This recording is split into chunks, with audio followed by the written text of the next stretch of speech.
మనం ఈరోజు ఈ వీడియోలో రావణాసుడు అంత శక్తివంతుడు ఎలా అయ్యాడు, అన్ని శక్తులు ఎలా వచ్చాయి, రావణాసుడు పుట్టుక వెనుక గల రహస్యం ఇవన్నీ తెలుసుకుందాం. అలాగే అంతకంటే ముందు మీకు ఈ వీడియో నచ్చితే మాత్రం ఒక లైక్ చేసి సబ్స్క్రైబ్ చేసుకోండి. ముందుగా మనం రావణాసుడి ఫ్యామిలీ గురించి చూసుకుంటే, రావణాసుడి తండ్రి వచ్చేసి విశ్వావసు, విశ్వావసు తండ్రి వచ్చేసి పులస్య బ్రహ్మ, పులస్య బ్రహ్మ తండ్రి వచ్చేసి చతుర్ముఖ బ్రహ్మ. ఈ విధంగా రావణాసుడు బ్రహ్మ మానస పుత్రులైన పులస్య బ్రహ్మ యొక్క మనుమడు.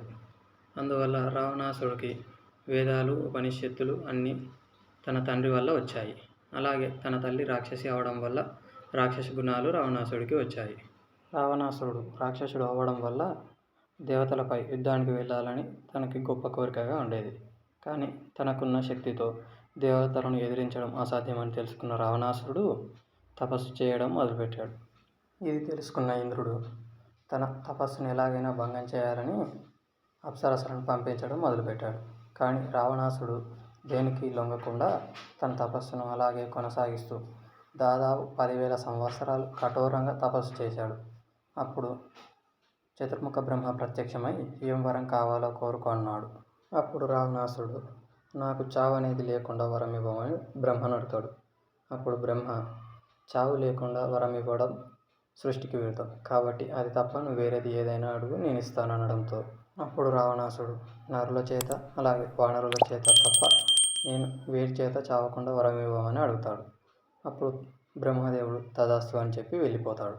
దాని తర్వాత కొన్ని సంవత్సరాలకు తన శక్తి ఎక్కువ లేకపోవడంతో మళ్ళీ ఒకసారి పరమేశ్వరుడికై తపస్సు చేస్తాడు. అప్పుడు చాలా కఠినమైన తపస్సు చేస్తూ ప్రతి 1000 సంవత్సరాలకు ఒకసారి తన తలను నరికి అగ్నిగుండానికి ఆహుతి ఇస్తాడు. అప్పుడు 9 తలలు అయిపోయిన తరువాత 10వ తల నరుకుతుండగా శివుడు ప్రత్యక్షమై నీకేం వరం కావాలో కోరుకొని చెప్తాడు. అప్పుడు రావణాసుడు నాకు ప్రపంచంలో అందరికంటే ఎక్కువ బలం ఇవ్వమని శివుణ్ణి అడుగుతాడు.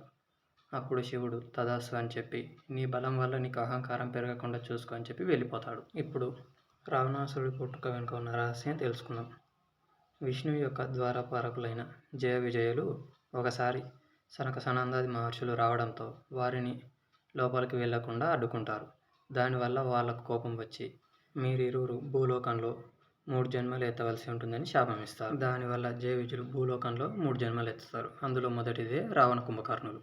అలాగే ముందుగా చెప్పినట్టు మీకు ఈ వీడియో నచ్చినట్టయితే ఒక లైక్ చేసి సబ్స్క్రైబ్ చేసుకోండి. అలాగే మన వీడియోస్ మీకు ఫాస్ట్గా రావాలంటే బెల్ నోటిఫికేషన్ ఆన్లో పెట్టుకోండి. Thank you for watching.